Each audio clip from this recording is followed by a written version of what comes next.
Hello friends, मैं लक्ष्मण सिंह। मेरा YouTube channel GK मस्ती वीडियो में आप सभी का स्वागत है।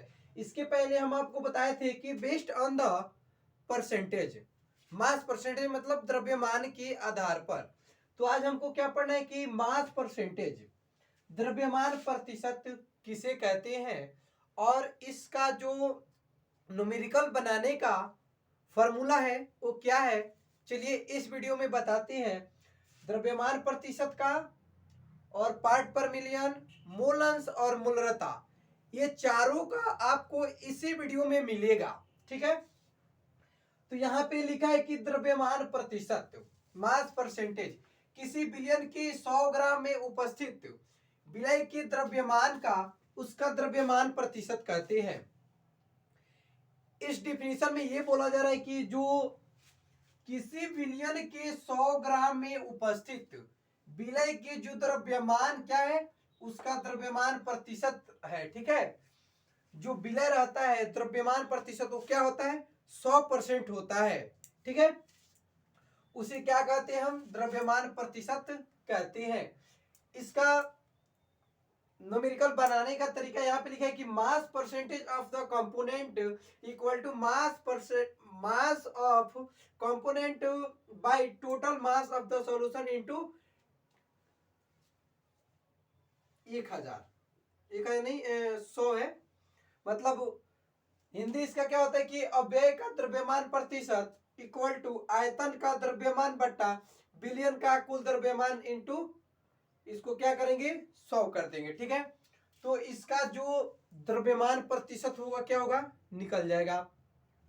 उसी तरह यहाँ पे है पार्ट पर मिलियन, किसी बिलियन के प्रति 10 की पावर 6 भाग में विलय के भाग की संख्या को क्या कहते हैं उसका पार्ट पर मिलियन कहते हैं। पार्ट पर मिलियन किसे कहते हैं जो 10 के पावर 6 भाग की संख्या का क्या करता है उसका भार बताता है, उसे क्या कहते हैं पार्ट पर मिलियन कहते हैं। यहाँ पे लिखे कि पार्ट पर million equal to mass of component into total mass volume of solution in 10 के पावर 6। हिंदी इसका क्या होगा कि पार्ट पर बिलियन अवयवों के भाग की संख्या बट्टा बिलियनों का कुल आयतन की संख्या गुणे 10 के पावर 6। ठीक है, उसी तरह ये आपका कि मोल अंश, मोल अंश किसे कहते हैं। ठीक है चलिए वो भी हम आपको दिखा देते हैं मोल अंश किसे कहते हैं। बोल रहे थे कि आपको क्या बताना है मोल फ्रैक्शन मतलब मोल अंश, किसी बिलियन के अव्यय के मोलों की संख्या तथा उसके सभी अव्ययों के मोलों की संख्या के क्या होता है अनुपात का अव्ययों में बिलियन को क्या कहते हैं मोल अंश कहते हैं। क्या कहते हैं मोल अंश कहते हैं। क्या कहते हैं मोल अंश। ठीक है, इसे x से सूचित किया जाता है, it is denoted bye x। Small x से क्या किया जाता है इसको सूचित किया जाता है। अगर आपसे ऑब्जेक्टिव क्वेश्चन में पूछे मोल अंश को किसे सूचित किया जाता है तो वहां पे आपको क्या देगा x y a और z दे देगा, तो आप किसको मारिएगा। तो आप लोग इसको याद रखना है कि मोल अंश को या मोल फ्रैक्शन को it is denoted bye x, मोल अंश को x से सूचित किया जाता है। उसके आगे आता है कि इसका जो बनाने का क्वेश्चन बनाने का जो फार्मूला होता है वो क्या होता है कि mole fraction of the component equal to number of the moles of the component by total number of mass of the solution. Hindi में इसको क्या बोलेंगे कि अव्ययों का मोल अंश इक्वल टू अव्ययों की मोलों की संख्या बट्टा में बिलियनों में कुल मोलों की संख्या। ठीक है, अब आता है उसके आगे कि मोलालिटी मतलब मोललता, प्रति किलोग्राम विलायक में मोलों की संख्या को क्या कहते हैं मोललता कहते हैं। प्रति किलोग्राम विलायक में मोलों की संख्या को क्या कहते हैं मोललता कहते हैं। It is denoted by small m। क्या है small m molality M equal to mole of the solute बटा mass of the solvent equal to 1000। इसका हिंदी होता है कि मोलरता इक्वल टू विलय का मोल बटा विलायक का द्रव्यमान। किलोग्राम में ये रहेगा, किस में रहेगा, किलोग्राम में। पर पहले ही आपको बता दें कि प्रति किलोग्राम विलायक, तो यहाँ पे क्या होगा कि विलायक का द्रव्यमान प्रति किलोग्राम, विलय का द्रव्यमान बट्टा विलायक का प्रति किलोग्राम बट्टा 1000 को क्या करना है, डिवाइड करना है। ठीक है। अब आता है कि इसका एसआई यूनिट क्या होता है। तो जो मोलरता का एसआई यूनिट होता है वो होता है कि एसआई यूनिट होता है कि मोल पर केजी। जो मोलरता का एसआई यूनिट होता है वो क्या होता है, मोल पर केजी होता है। तो ये भी आपका खत्म हो गया। अब इसमें आपको नोट में क्या बोला गया है जरा सुनिए। बोला गया कि इसका नोट नंबर 1 में कि द्रव्यमान ताप से अप्रभावित रहता है। इसका जो द्रव्यमान रहता है वो ताप से क्या रहता है, अप्रभावित रहता है।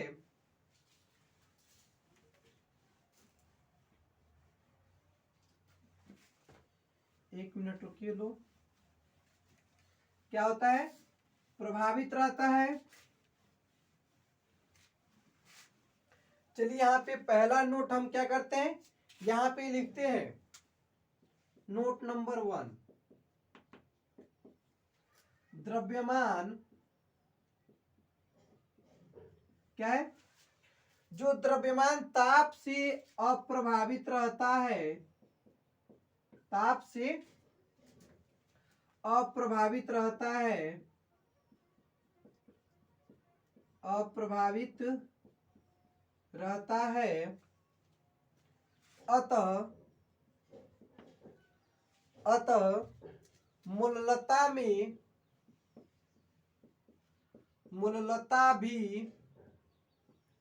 क्या है, मूललता भी ताप से अप्रभावित रहता है, अप्रभावित रहता है, ताप से अप्रभावित रहता है। इसी कारण क्या है, इसी कारण ताप से अप्रभावित रहता है। इसी कारण मूललता की अपेक्षा, मूललता की अपेक्षा मूलरता, मूललता की अपेक्षा मूलरता का प्रयोग अधिक होता है, मूलरता का प्रयोग अधिक होता है, अधिक उपयुक्त किया जाता है, अधिक उपयुक्त किया जाता है। नोट नंबर 1 में क्या बोलेगा कि द्रव्यमान ताप से अप्रभावित रहता है, अतः मूललता भी ताप से क्या रहता है, अप्रभावित रहता है। इसी कारण मूललता की अपेक्षा मूलरता का प्रयोग अधिक अप्रयुक्त किया जाता है। ठीक है। चलिए उसके आगे नोट नंबर 2 देखते हैं। इसमें आपसे क्या बोला गया है, इसमें आपसे बोला गया है कि वैसे विलयन जिसकी मूलरता 1 से क्या है, जिसकी मूलरता 1 होती है उसे हम मूललता कहते हैं। वैसा विलयन, वैसा विलयन जिसका मूललता, जिसका मूललता 1 होता है, 1 होता है, उसे हम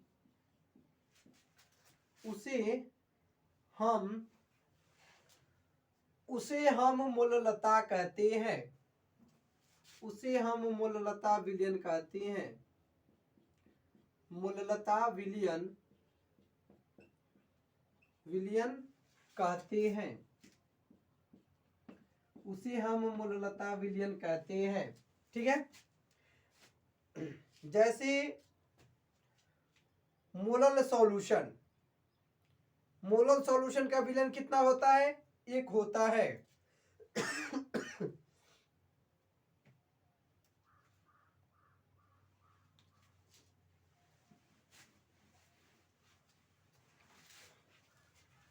चलिए यहां पे लिखा गया है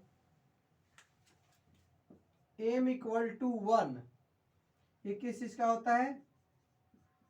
मोलल सॉल्यूशन। और एक m में क्या लिखा है? 1/2 equal to semi solution.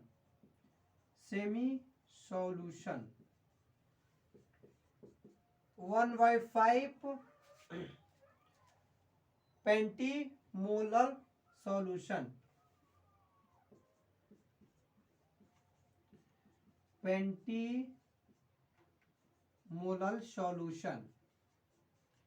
Pentimolal solution एक में लिखा गया है 1/10, इसका क्या हो जाएगा? Decimolal solution. ठीक है,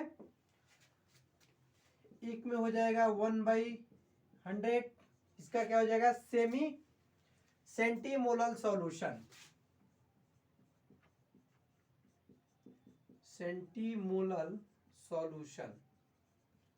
सेंटीमोलल सॉल्यूशन m इक्वल टू 1/100, 100 हो गया। 100 एक और होता है मिलीमोलल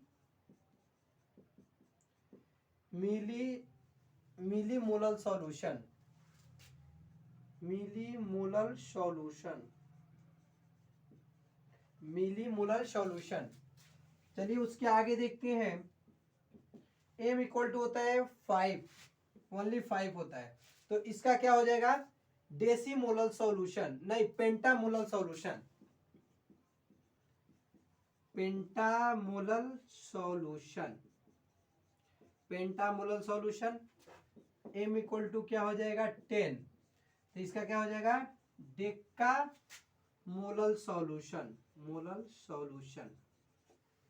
उसके बाद हो जाएगा कि m इक्वल टू 7, तो इसका क्या हो जाएगा आपका? इसका होगा आपका हेप्टामोलल सॉल्यूशन।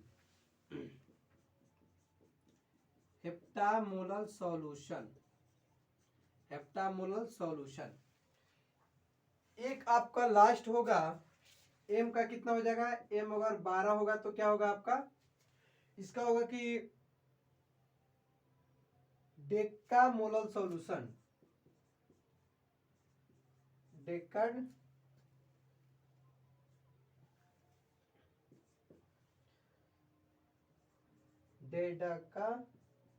सॉल्यूशन। तो ये आपका क्या था? मोल फ्रैक्शन था, और ये आपका based on the mass percentage. क्या था? Based on the mass percentage, मतलब द्रव्यमान के आधार पर क्या क्या होते हैं? तो वो होता है कि mass percentage, ppm, molality, mole fraction, ये आपको चारों हम बता दिए। ठीक है, एक और आपका बचा है बेस्ड ऑन द वॉल्यूम। जो बेस्ड ऑफ द वैल्यू है आयतन के आधार पर, इसके अगले वीडियो में बताएंगे।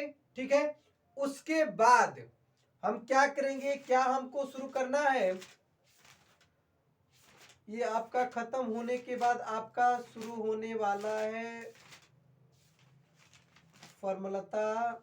उसके बाद होगा आपका सोलबिलिटी, विलेयता किसे कहते हैं। ठीक है, 2-3 क्वेश्चन इसमें बताया जाएगा आप लोग को। ये जो हम आपको बताएं, हर एक टॉपिक पे आपको क्वेश्चन एक मिलेगा। ठीक है, तो फिर हम मिलते हैं नेक्स्ट वीडियो में। आज तक का इतना ही, थैंक यू। और वीडियो को ज़्यादा से ज़्यादा शेयर करिए। ठीक है, और मेरे यूट्यूब चैनल जीके मस्ती वीडियो को सब्सक्राइब करें। फिर मिलते हैं नेक्स्ट वीडियो में, थैंक यू।